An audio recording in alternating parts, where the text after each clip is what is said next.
DCCR 0122, State of Texas versus Catherine Welch. Ma'am, are you Catherine Welch? Yes, Your Honor. And Ms. Welch is here with her attorney, Mr. Gertz. State's attorney is present.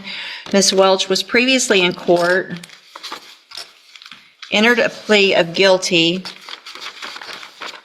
to driving while intoxicated third or more, as well as a prior offense, which made it a second-degree felony offense. There was no agreement with regard to punishment. I have received the pre-sentence report, and has everyone had an opportunity to review that report?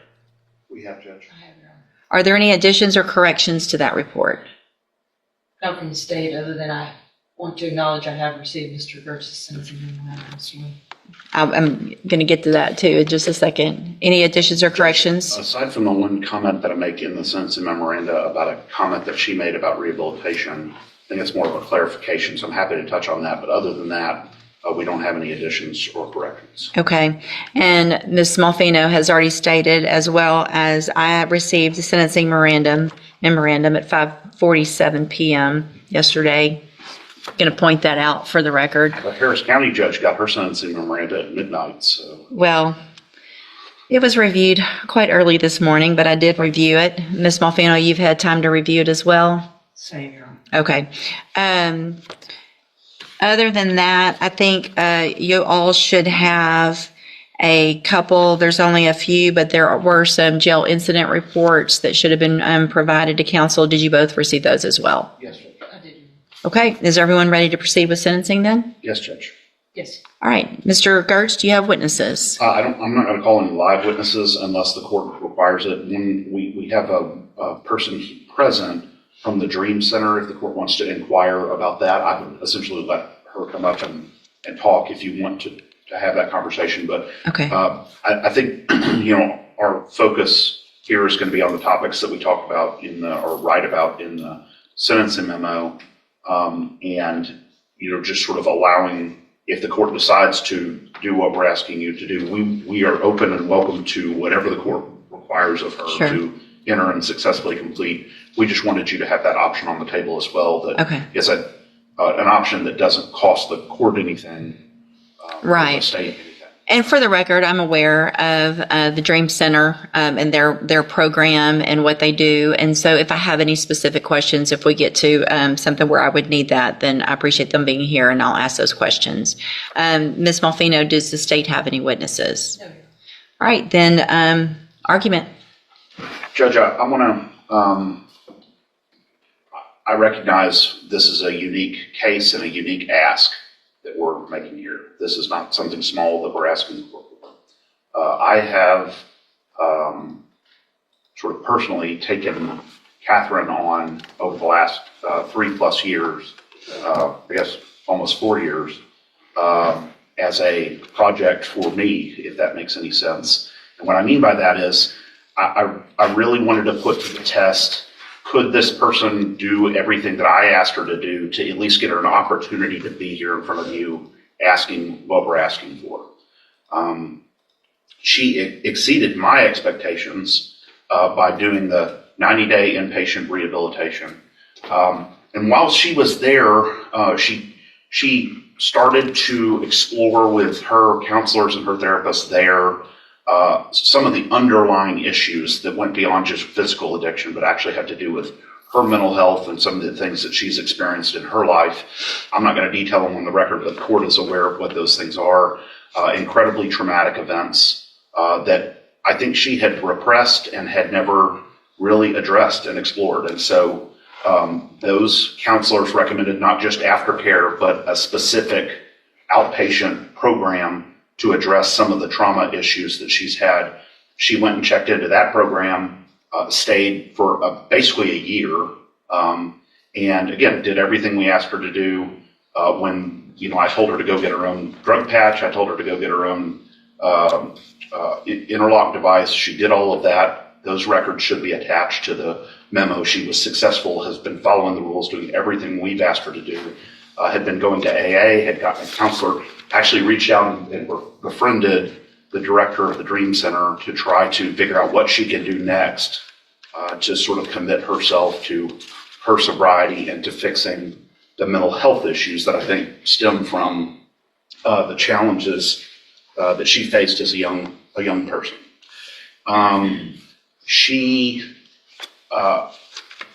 Sometimes it's easy to look at one side of the ledger, the rap sheet or the criminal history, and think that that defines this person.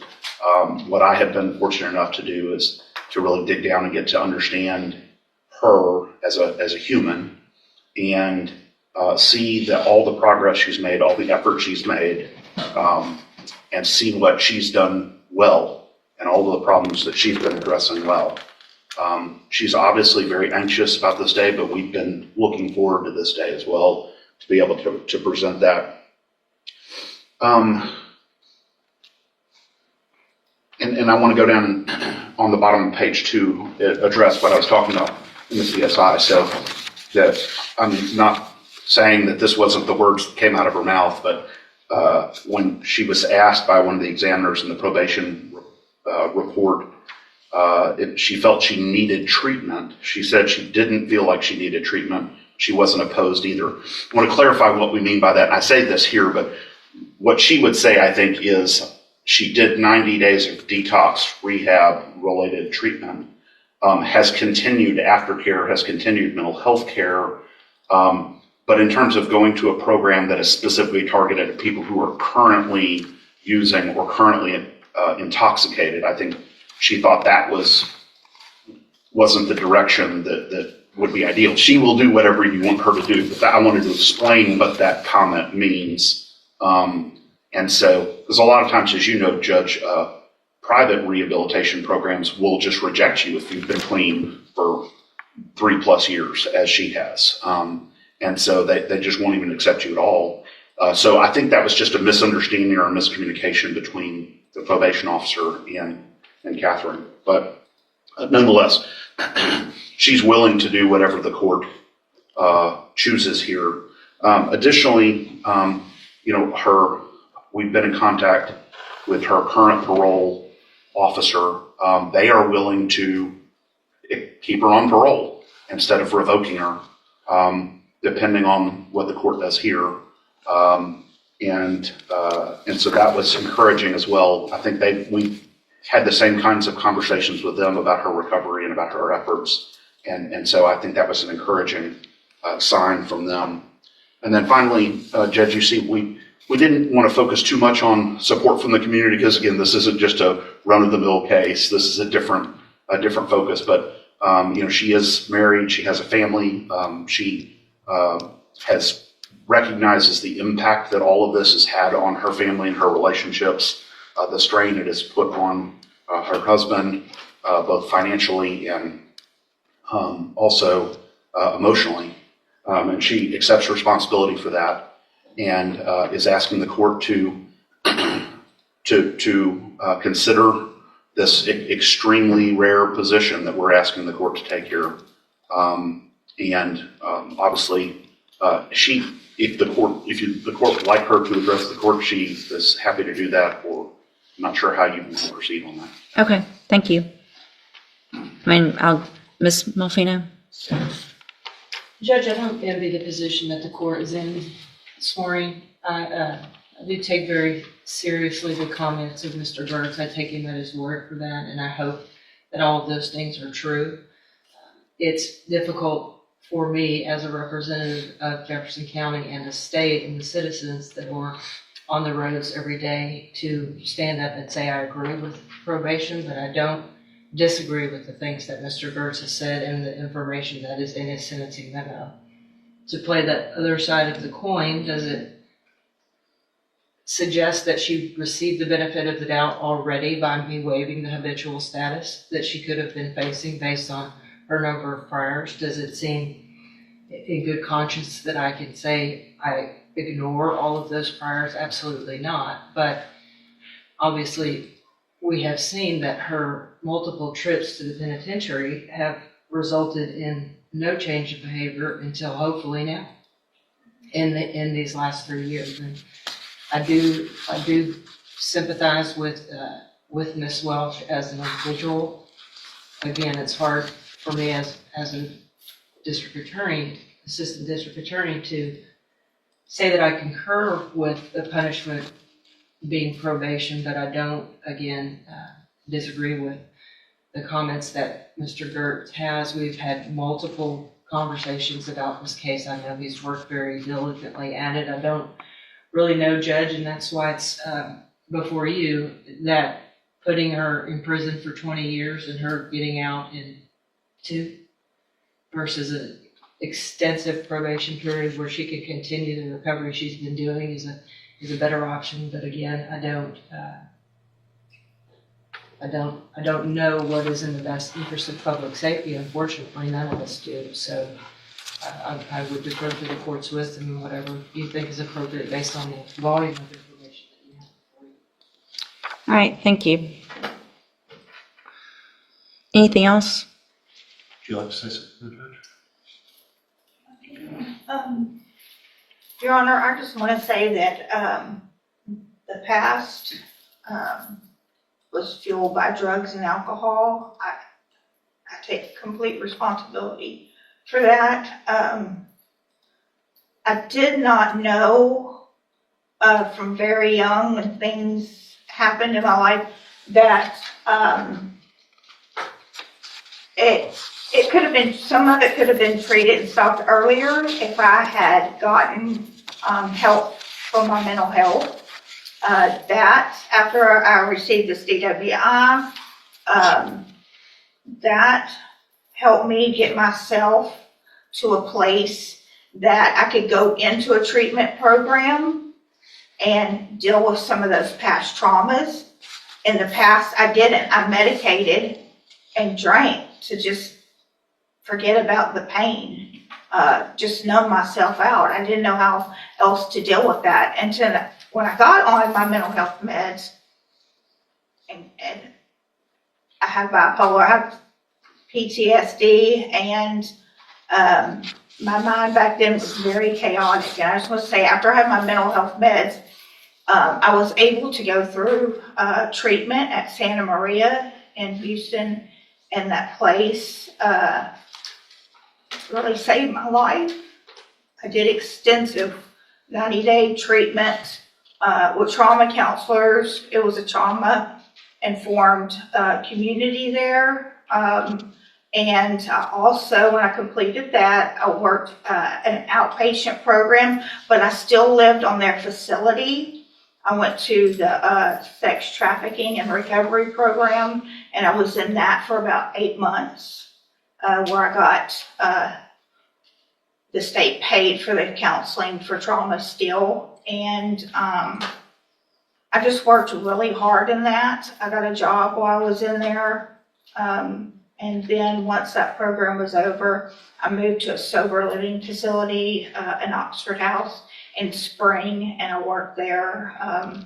And so I felt like I was strong enough to come home and do what I needed to do. And I was in the complete program for right out of here.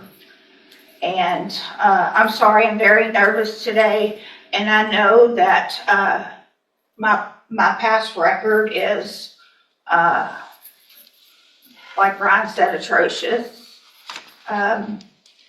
But you know, the things that I had to deal with within myself from when I was a little girl, those are things that you don't go to prison, even in their programs there, that you don't talk about. It's just, you just don't.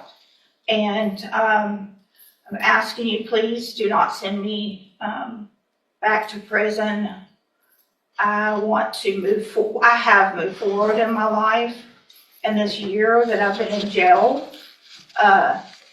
has given me more time to think and know that I am definitely headed in the right direction. I have a sponsor. I attend AA at home.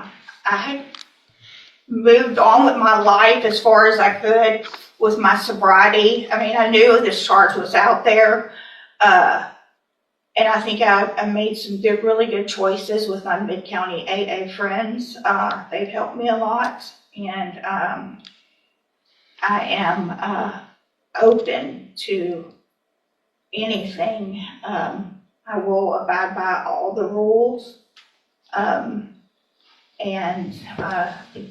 do anything that's asked of me. And I think, no, I know now that I'm responsible and capable of taking care of my business and my life. Thank you.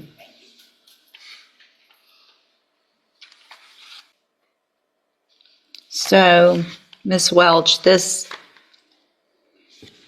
Malfino probably said it yet best, and I get this often, and they don't envy my position, and this is the worst part of my job. But I worked hard to get here, and it's my job. Part of my job, it's several things, and it's to look at, obviously defendants and giving chances and things like that, but it also is about making our community safe. And I have to look back. This is your 10th DWI. It's not your 5th. It's not your 8th. It's the 10th. And while I understand the trauma that you went through, that you've been to Safe P 3 times, you've been given opportunities on probation where they were revoked. You've had opportunities while you were on parole to do what you have done now. And while I appreciate what you've done, and I think that's great, and my goal isn't to, to stop any improvement, but I can't, in my opinion, in good faith, go home tonight, look myself in the mirror and say I gave somebody on their 10th DWI that your last sentence was for 15 years in prison. The one before that was for 10. The one before that, you've gone to another 10 year back in 09. I mean, this goes back to the 90s. You got a 10-year sentence in 2011. While you're on parole for that one, you get another one. So they give you 15 years and you get out and you're on parole and you do it again. The fact is, we're just lucky that you haven't killed someone in our community 9 times over, being given opportunities. I just can't do it. I'm going to find that you entered your plea of guilty freely and voluntarily. I'm going to find and your plea of true to the prior offense. I'm going to find sufficient evidence to find you guilty, and at this time find you guilty of driving while intoxicated. I'm going to sentence you to a term of 18 years in the institutional division of the Texas Department of Corrections. You will receive credit on that sentence for any time that you've been in custody that the law gives you the right to receive. You're going to be handed a trial court certification that shows this was not, well, I guess there was an agreement because the waiver of the enhancement, which could have been a 25 to life, as Mr. Gertz said. So I'm going to hand you the certification that shows this was an agreement. You've waived your right to appeal. I'm also handing you a written admonishment regarding your ineligibility to possess a firearm or ammunition. Possession, because of the judgment entered against you, you're ineligible under Texas law to possess a firearm or ammunition. Possession of a firearm or ammunition could lead to charges against you. You should read the written admonishment I provide you. If you have any questions about that, you can talk to Mr. Gertz. And Ms. Welch, I take no pleasure in this. This is extremely difficult for me.